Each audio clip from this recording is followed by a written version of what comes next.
આજે આપણે જોવાના છીએ કે ભારતનું બંધારણ. ભારતનું જે બંધારણ છે તેની અંદર કુલ 25 ભાગ છે. કુલ 25 ભાગ છે અને અનુચ્છેદ 448 છે. હમણાં સુધીના અનુચ્છેદ 448 જેટલા છે અને ભાગ 25 છે. તેમાંનો ભાગ 1 એટલે કે સંઘ અને તેનું રાજ્યક્ષેત્ર. આજે આપણે તેના ભાગ 1 વિશે જાણવાના છીએ. ભાગ 1ની અંદર કુલ 4 અનુચ્છેદનો સમાવેશ થાય છે. આપણે અનુચ્છેદને કઈ રીતે યાદ રાખવા તે જોઈશું. તો સૌથી પહેલું છે કે અનુચ્છેદ 1 સંઘનું નામ અને તેનું રાજ્યક્ષેત્ર. અનુચ્છેદ 2 નવા રાજ્યોનો પ્રવેશ અને સ્થાપના. અનુચ્છેદ 3 નવા રાજ્યોની રચના કે રાજ્યના નામ સીમામાં પરિવર્તન. અનુચ્છેદ 4 છે અનુચ્છેદ 2 અને 3માં ફેરફાર થશે તો પરિશિષ્ટ 1 અને 4માં પણ ફેરફાર થશે. હવે આપણે એને વિગતમાં જોઈએ કે આ અનુચ્છેદ શું કહેવા માગે છે.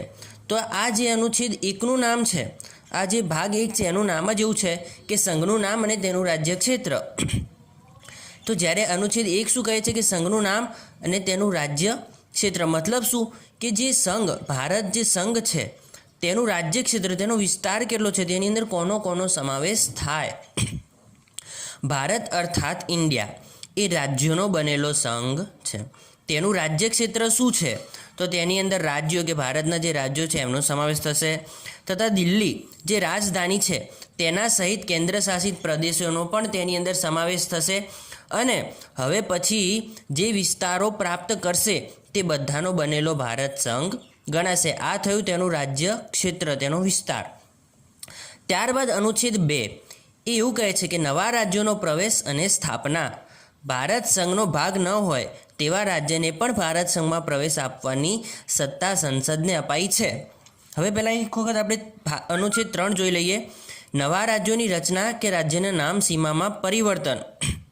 તો જુઓ કે નવા રાજ્યોની આ પણ એવું કહે છે ને આ પણ કે નવા રાજ્યોનો પ્રવેશ. તો આમાં ફરક શું છે તો અનુચ્છેદ 2 એવું કહે છે કે ભારત સંઘમાં એવા રાજ્યોનો કે એવા પ્રદેશનો ભાગ કરવો કે જે પહેલાં ભારત સંઘનો ભાગ ન હોય, મતલબ કે બહારનો ભાગ કે જે હાલ ભારતનો ભાગ નથી તેવા કોઈ પ્રદેશને ભારતની અંદર પ્રવેશ આપવાની સત્તા એ ભારત સંઘને જે સંસદને આપવામાં આવેલી છે. જ્યારે અનુચ્છેદ 3 શું કહે છે કે નવા રાજ્યોની રચના, મતલબ શું કે ભારતનો ભાગ જ છે, હાલ એ પ્રદેશો ભારતની અંદર જ છે, પરંતુ એમાં જેમ કે એક્ઝામ્પલથી સમજીએ કે બૃહદ મુંબઈ જે પહેલાં હતું, ત્યારબાદ આપણે તેમાંથી ગુજરાત અને મહારાષ્ટ્રની રચના થઈ. તો એ શું થયું, તે ભારતનો ભાગ જ હતો પરંતુ તેમાંથી 2 નવા રાજ્યો બનાવવામાં આવ્યા. તો કે નવા રાજ્યોની રચના, રાજ્યના નામ અને સીમામાં પરિવર્તન કરવાનું, તો એ અનુચ્છેદ 3 સૂચવે છે. ત્યારબાદ છે અનુચ્છેદ 4. અનુચ્છેદ 4 શું કહે છે કે અનુચ્છેદ 2 અને 3માં ફેરફાર થશે તો પરિશિષ્ટ 1 અને 4માં ફેરફાર થશે. આપણા બંધારણની અંદર કુલ 12 અનુસૂચિ છે. અનુસૂચિ કુલ 12 અનુસૂચિ છે, જેને આપણે એક અલગથી ડિટેલમાં પણ જોઈશું, પરંતુ હાલ આપણે જોઈ લઈએ કે આ જે 12 અનુસૂચિઓ જેને પરિશિષ્ટ પણ આપણે કહીએ છીએ, તો એ પરિશિષ્ટ 1 શું કહે છે કે સંઘનું નામ અને તેનું કાર્યક્ષેત્ર, કે જેમાં સંઘના કયા રાજ્યો છે, કેન્દ્ર શાસિત પ્રદેશો છે કયા તેની યાદી આની અંદર આપવામાં આવેલી છે. જ્યારે અનુચ્છેદ પરિશિષ્ટ 4 શું કહે છે કે રાજ્યસભામાં રાજ્યો તથા કેન્દ્ર શાસિત પ્રદેશોની રાજ્યસભામાં કયા રાજ્યો અને કેન્દ્ર શાસિત પ્રદેશોની કેટલી બેઠકોની ફાળવણી કરવી એ પરિશિષ્ટ 4 સૂચવે છે. તો સમજી લો કે અનુચ્છેદ 2 કે 3 મુજબ જો કોઈ નવું રાજ્ય કે કોઈ પ્રદેશ સ્થપાશે, એની રચના થશે, તો એ પ્રમાણે કોઈ કેન્દ્ર શાસિત પ્રદેશ આવશે, તો એ પ્રમાણે એ નવો કોઈ પ્રદેશ બનશે તો તેમાં પણ રાજ્યસભામાં બેઠકોની ફાળવણીમાં પણ ફેરફાર થશે અને તેમાં નામની યાદીમાં પણ ફેરફાર થશે. જો અનુચ્છેદ 2 કે 3માં ફેરફાર થશે તો આપણે પરિશિષ્ટ એટલે કે અનુસૂચિ 1 અને 4માં ફેરફાર પણ કરવો જ પડશે. તો એ આપણને અનુચ્છેદ 4 સૂચવે છે. તો આ હતું બંધારણનો ભાગ 1. એટલે તેની અંદર માત્ર 4 જ અનુચ્છેદ છે કે સંઘનું નામ અને તેનું રાજ્યક્ષેત્ર, નવા રાજ્યોનો પ્રવેશ અને સ્થાપના, પણ કેવા કે જે ભારત સંઘનો ભાગ ન હોય. અનુચ્છેદ 3 કે નવા રાજ્યોની રચના કે રાજ્યના નામ સીમામાં પરિવર્તન કરવામાં આવે કે જે પ્રદેશ એ હાલ ભારતનો ભાગ છે જ. અને અનુચ્છેદ 4 શું કહે છે કે અનુચ્છેદ 2 અને 3માં ફેરફાર થશે તો અનુસૂચિ 1 અને 4માં પણ ફેરફાર થશે. આ આપણને અનુચ્છેદ 4 સૂચવે છે. હવે આપણે થોડુંક એની અંદર જ કે રાજ્યોની પુનર્રચના જોઈ લઈએ કે જ્યારે ભારત દેશ આઝાદ થયો ત્યારે કુલ 552 રજવાડા હતા. તેમાંથી 549 રજવાડાઓની જે એકીકરણની જવાબદારી હતી તે સરદાર પટેલે તો સુપેરી નિભાવી, પરંતુ તેમાં 3 જે રજવાડા હતા તે વિવાદિત હતા. કયા કયા? તો કે હૈદરાબાદ, જૂનાગઢ અને જમ્મુ કાશ્મીર. તો કે નિઝામે જે હૈદરાબાદ છે એમાં નિઝામે સ્વતંત્ર રહેવાની માંગ કરી, પરંતુ તેને પોલીસ કાર્યવાહી દ્વારા ભારતમાં ભેળવવામાં આવ્યું, જે હતું ઓપરેશન પોલો. જ્યારે જૂનાગઢમાં જે નવાબ હતો તે પાકિસ્તાન સાથે જોડાવાની માંગ કરતો હતો, જે જૂનાગઢનો નવાબ હતો તે, પરંતુ આરજી હુકુમત દ્વારા પ્રજામતથી તેને પણ ભારતમાં ભેળવવામાં આવ્યું. ત્યારબાદ જમ્મુ કાશ્મીર. તો જમ્મુ કાશ્મીરમાં જે રાજા હરિસિંહ હતો તે પણ સ્વતંત્ર રહેવાની માંગ કરતો હતો, પરંતુ વિલયપત્ર પર હસ્તાક્ષર કરીને તેને પણ ભારતમાં ભેળવવામાં આવ્યું.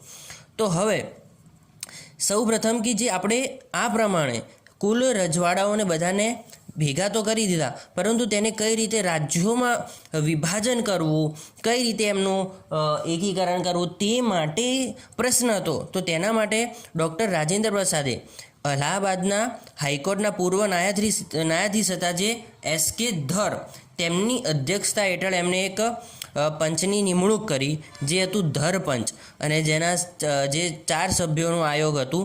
અને તો તેમણે એવો રિપોર્ટ આપ્યો કે પુનર્ગઠન ભાષાને આધારે ન કરતાં વહીવટી ધોરણોને આધારે પુનર્ગઠન કરવામાં આવે. ત્યારબાદ આ બાબતની સમીક્ષા કરવા માટે એક બીજી સમિતિ બનાવવામાં આવી, જેવીપી સમિતિ.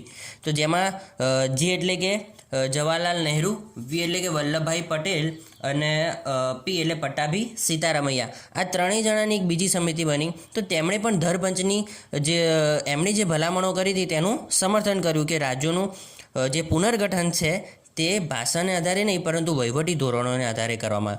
પરંતુ બન્યું એવું કે 1952માં મદ્રાસમાંથી તેલુગુ ભાષી માટે જે પોટીશ્રી રામુલ્લુ હતા તેઓ અમરનાથ ઉપવાસ ઉપર ઉતર્યા, અને 56 દિવસના અંતે તેમનું મૃત્યુ થયું. તો ત્યારબાદ થયું કે ત્યારના તત્કાલીન વડાપ્રધાન જે જવાહરલાલ નહેરુ હતા તેમણે તેલુગુ ભાષી માટે એક આંધ્રપ્રદેશની રચના કરી. તો તે સૌથી પ્રથમ ભાષાને આધારે રચનારું રાજ્ય જે હોય તો તે આંધ્રપ્રદેશ હતું તેલુગુ ભાષીઓ માટે. તો પછી થયું કે જ્યારે ભાષાને આધારે આંધ્રપ્રદેશની રચના થઈ, તો ધીરે ધીરે દરેક રાજ્યમાંથી ભાષાને આધારે, દરેક પ્રદેશમાં ભાષાને આધારે રાજ્યની માંગણી થવા લાગી. તો એના માટે રાજ્ય પુનર્ગઠન પંચ, ફરીથી એક પંચની નિમણૂક કરવામાં આવી. તો ભાષાને આધારે રાજ્યોની માંગ ઉઠી, તો 1953માં રાજ્ય પુનર્ગઠન પંચની રચના કરી, જેના અધ્યક્ષ હતા ફૈઝલ અલી, અને એમના 2 સભ્યો હતા હૃદયનાથ કુંજરૂ અને કે.એમ. પાનીકર. અને આમણે નક્કી કર્યું કે ભાઈ હવે જે આપણે રાજ્યોની રચના પુનર્ગઠન કરીએ તે ભાષાને આધારે થાય. અને ત્યારબાદ ભાષાને આધારે 1 નવેમ્બર 1956ના રોજ તેમણે 14 રાજ્યો અને 6 કેન્દ્રશાસિત પ્રદેશ